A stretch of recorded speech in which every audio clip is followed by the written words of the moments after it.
प्यारे बंधु, आप सभी का मेरे चैनल पर स्वागत है।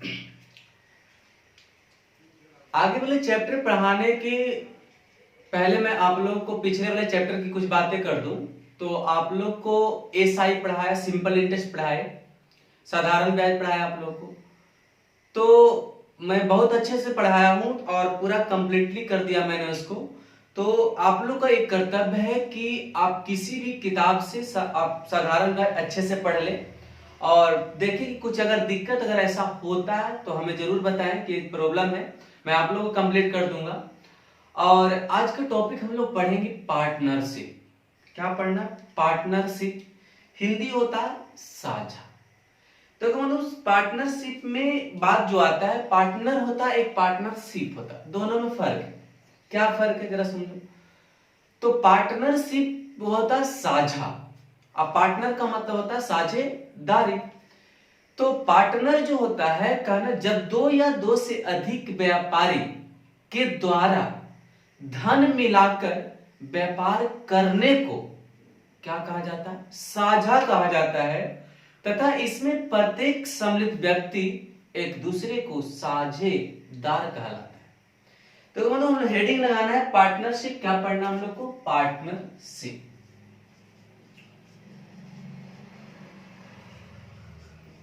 पार्टनरशिप पढ़ेंगे साझा।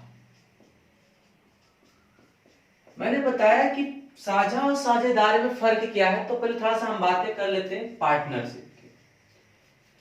पॉइंट में देखेंगे क्या बोले कि जब दो या दो से अधिक व्यापारी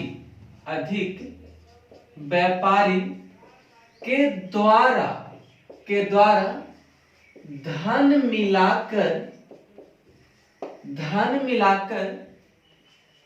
व्यापार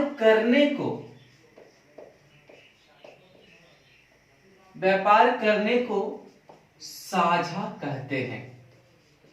यानी कहने का मतलब हुआ कि जब दो या दो से अधिक व्यापारी के द्वारा जो धन मिलाकर व्यापार करने को हम लोग क्या कहते हैं? साझा। यानी दो या दो से अधिक व्यापारी जब कुछ पूंजी जब लगाता है ना, तो पूंजी के बीच जो बाउंडेशन बनता है, जो संबंध बनता है पूंजी के बीच, उसे हम लोग क्या करते हैं? साझा यानी पार्टनरशिप करते हैं।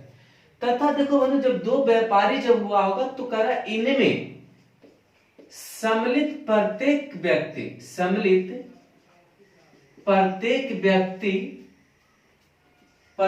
व्यक्ति साझेदार कहलाता है। समझ रहे बात को? इसको लिखना ना, सिर्फ समझना था। हम यहां पर बातें कर रहे थे कि जब दो या दो से अधिक व्यापारी के द्वारा धन मिलाकर व्यापार करने को साझा कहते हैं, तथा इसमें प्रत्येक जो सम्मिलित व्यक्ति होगा वो क्या कहलाएगा? एक दूसरे का साझेदार कहलाएगा।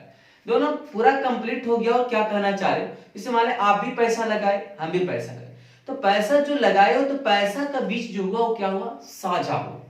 और कौन कौन पैसा लगाया? एक आप लगाए, एक हम लगाए, तो हम दोनों क्या हो गए? साझेदार। यानी पैसा का बीच जो बाउंडेशन बना वो क्या बना? साझा का। और व्यक्ति के बीच जो बाउंडेशन बचा वो क्या बनेगा? साझेदारी का। अब बात आता है कि साझेदारी में हम लोग करना क्या? तो हम लोग जब भी साझेदारी जब करते हैं तो लाभ के लिए करते हैं। कभी ऐसा नहीं सुनने को मिलेगा कि हमको हानि हो रहा है साझेदारी में। होता अलग बात है, लेकिन हम लोग हानि पर मैथ हम लोग को बनाना नहीं होता है। क्या चीज पर बनाना होता है? लाभ पर। लाभ पर होता है। जैसे देखो, मैंने बात करते हैं थोड़ा, जैसे कहना यह है कि लाभ बराबर जो होता है ना, लाभ जो होता है डायरेक्टली प्रोपोर्शनल टू क्या होता है? पूंजी। पूंजी अगुना में क्या कैपिटल होता है इंग्लिश में? अगुना में क्या होता है? यानी कहने का मतलब हुआ कि प्रॉफिट जो डिपेंड करता है ना, किस पे? कैपिटल पर। कैपिटल का मतलब कुछ हुआ? पूंजी, मूलधन जिसको बोलते हैं, एट टाइम ये हुआ। तो कहना ये है, इसका मतलब क्या हुआ सर? जो बताना चाहे देखो हम बताते हैं, समझना। लाभ जो होता है पूंजी गुना समय। ऐसा क्यों बोले? जैसे मान लिया जाए कि आप किसी बैंक में पैसा जमा करने गए कि चलो भाई हमको बस पैसा है, और आप पैसा जब जमा लिया होगा तो कहा होगा कि देखो भाई 9 वर्ष में आपको दुगना हो जाएगा, 10 वर्ष में दुगना हो जाएगा। यानी कहने का मतलब ये हुआ कि लाभ जो डिपेंड हुआ किस पे? जो आप पैसा लगाओ, जो मेरा पूंजी हुआ और कितने समय तक लगाए।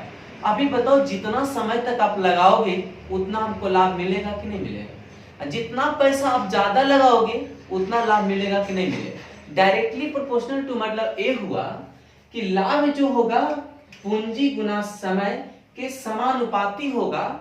यानी कहने का मतलब ये हुआ कि यदि पूंजी भी बढ़ेगा तो लाभ बढ़ेगा और समय भी बढ़ेगा तो भी लाभ क्या होगा, बढ़ेगा। डायरेक्टली सोचने वाली बात हुआ कि जितना पैसा आप लगाओगे उतना आपका लाभ होगा, जितना आप समय तक भी लगाओगे उतना लाभ होगा। यानी आप यहाँ पे ये कह सकते हो कि लाभ बराबर पूंजी गुना समय भी कह सकते हो, कोई दिक्कत नहीं है।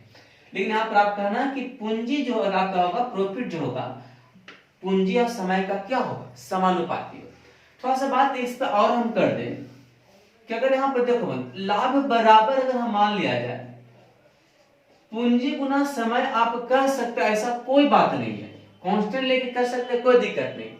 तो आप एक बात बताओ, अगर हमको मान ले समय अगर सिर्फ निकालना होता तो समय अगर निकालना होगा तो आप कह सकते हो कि लाभ बटा पूंजी होगा। कभी कभी क्या दे देता है ना कि लाभ दे देता है तुमको, पूंजी दे देता है, समय का अनुपात निकालना होता है। तो जब साझेदारी जब पढ़ रहे हो आप तो लाभ बटा पूंजी कर देंगे तो क्या होगा, समय होगा। उसी प्रकार अगर मान लिया जाए हमको पूंजी अगर निकालना होता तो आप क्या कहोगे, लाभ बटा क्या कहोगे, समय कह सकते हो। तो कहीं कहीं आप डायरेक्टली प्रोपोर्शनल तो लगा सकते हो, इसमें कोई तकलीफ नहीं, आप कह सकते हो, ठीक है ना। बराबर की भी कंडीशन आप लगा सकते हो। यानी हमको यहाँ पर यही समझाना था कि लाभ जो होगा पूंजी गुना समय का गुणनफल होगा, यानी वही मेरा क्या होगा लाभ। कैसे लाभ होगा मैंने बताया कि जैसे कोई भी आपका अमाउंट है, पैसा है, किसी बैंक में हमको डाल देना है, पूंजी में आपका कोई व्यापार खड़ा कर उसमें हम डाल देंगे, तो जो पूंजी आप लगाओगे उस अनुसार आप लाभ लेना चाहोगे। अगर कम समय तक लाभ आप पूंजी लगाए हो तो कम लाभ लोगे, समझ रहे बात को। तो मैंने इस पे क्लियर कर दिया। ऐसे हम लोग टाइप पहला आप पढ़ोगे, ठीक है ना। आप क्या पढ़ेंगे हम लोग, टाइप फर्स्ट। इसमें एक मिनट देखो बंधु, क्वेश्चन पहला टाइप का क्वेश्चन आप लोग का दे दिए हैं, टाइप फर्स्ट। पहले तो यहाँ पर आपको ये समझना है कि साझेदार 2 रहे, 3 रहे, 4 रहे, उससे हमको टेंशन नहीं लेना है। जब भी हम लोग को साझेदारी जब आप बना रहे हो ना तो सबसे पहले समय और पूंजी को ढूंढना है, ठीक। तो आप एक चीज सोचो कि 3 साझेदार हम साझेदार लिख देते हैं, ए साझेदार, बी साझेदार और सी साझेदार, ठीक, साझेदार हो गए। जिसमें यहाँ पे एक कह रहा है कि अपने व्यापार में क्रमशः, बाद में जानते हो पूरी चीज लिखना ही छोड़ दोगे, स्टार्टिंग में हम लिख देते हैं 34,000 और कितना लगाया है अभी 26,000 रुपया, और कितना पूंजी लगाया 10,000 पूंजी लगाया, ठीक ठाक। पूंजी का काम तो खत्म हो गया कि सर 34,000, 26,000, 10,000 लगाया और लगाते कुल लाभ इतना रुपया। प्यारे बंधु एक बात बता दूं, अगर समय का जिक्र अगर नहीं करता है, ठीक, तो समझना कि दोनों का, तीनों का समय क्या है, इक्वल यानी बराबर। अगर मान लो इसको 1 वर्ष ले रहे हो तो इसको भी 1 वर्ष लेना होगा, इसको भी यानी बराबर 5 ले लो 5। तो कहना यही बताओ कि पूंजी गुना समय मेरा क्या होता है, मैंने बताया लाभ होता है। किसका अनुपात आएगा, लाभ का। यानी यहाँ पर एक बात बताया कि यदि समय का जिक्र अगर नहीं करता है, कई प्रश्न में समय की बात नहीं करता है, इसका मतलब ये हुआ कि तीनों पार्टनर का समय क्या है, इक्वल। अब बराबर बराबर के मतलब 1 रखो, 10 रखो, 5 रखो। अब एक चीज देखो, ये जो मेरा जो आएगा अनुपात, क्या चीज का आएगा, लाभ का। क्या चीज का अनुपात आएगा, लाभ का आएगा। तो तुम सोचो, इसको तो हम काट ही सकते हैं, 0000000। बाद में ये भी नहीं करने की जरूरत पड़ेगा, कहोगे सर जब बराबर सुना तो पहले ही काट देते तब लिखेंगे, करोगे। अब स्थिर रहो, 2 से इसको काट दो, 17 दूना 34, 13 दूना 26 और 5 दूना 10, कह देंगे। यानी कहने का मतलब ये हुआ कि पूंजी गुना जो समय होता है वो क्या होता है, लाभ होता है। तो जो मेरा जो रेशियो जो आया होगा, ये अनुपात जो आया होगा, क्या चीज का आया होगा, लाभ का आया होगा। अब प्रश्न में कह रहा कि कुल लाभ, कुल लाभ कितना हुआ, 17,500 का। तो बताओ कुल लाभ का तुलना कुल लाभ से करें। बार बार मैं कह रहा हूं कि रेशियो जो पढ़ाया उसको जरूर ध्यान देना। इसके बाद आप लोग पढ़ोगे मिश्र समानुपात या टाइम एंड वर्क पढ़ो, टोटल अनुपात पर जाने वाला है।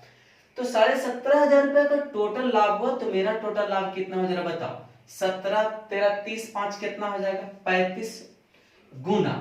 पूछ ए रहा कि बताएंगे कि ए का हिस्सा क्या है, मतलब ए का लाभ क्या हुआ, ए का प्रॉफिट क्या हुआ, तो गुना में क्या आप करोगे 17, तो गुना में 17 कर देंगे।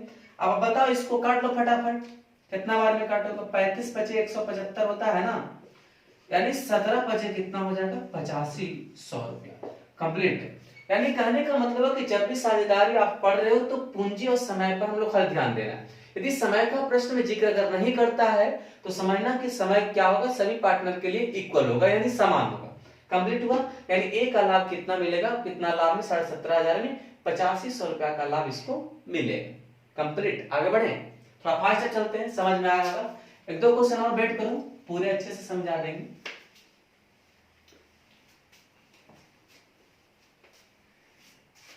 जैसे देखो दूसरा नंबर क्वेश्चन है कि नीना है और मीना, एन से नीना, एम से कोची मीना, ठीक, नहीं क्रमशः 30,000 और 45,000, पहले पूरे लिख दिया करो भाई।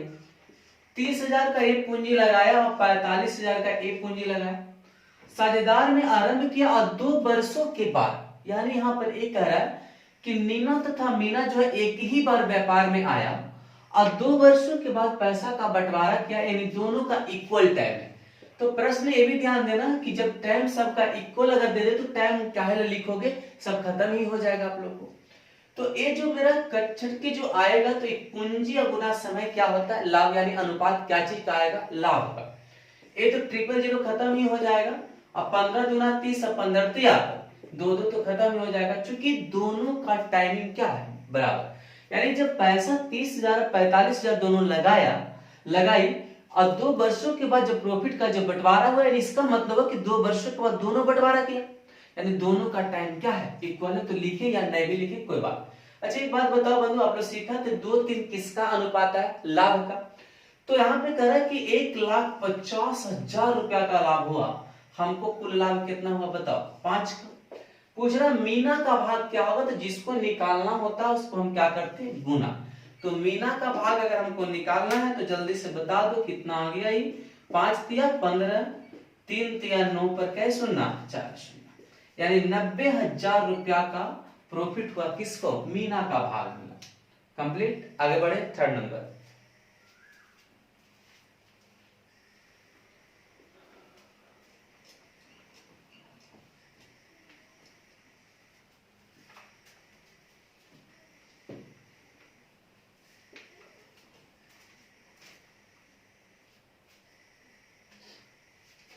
थर्ड नंबर आपका होमवर्क है, बना लेना, तीनों एक ही जैसा क्वेश्चन है, कोई दिक्कत नहीं होगा आप लोग को। और हम लोग आगे बढ़ते हैं, ठीक।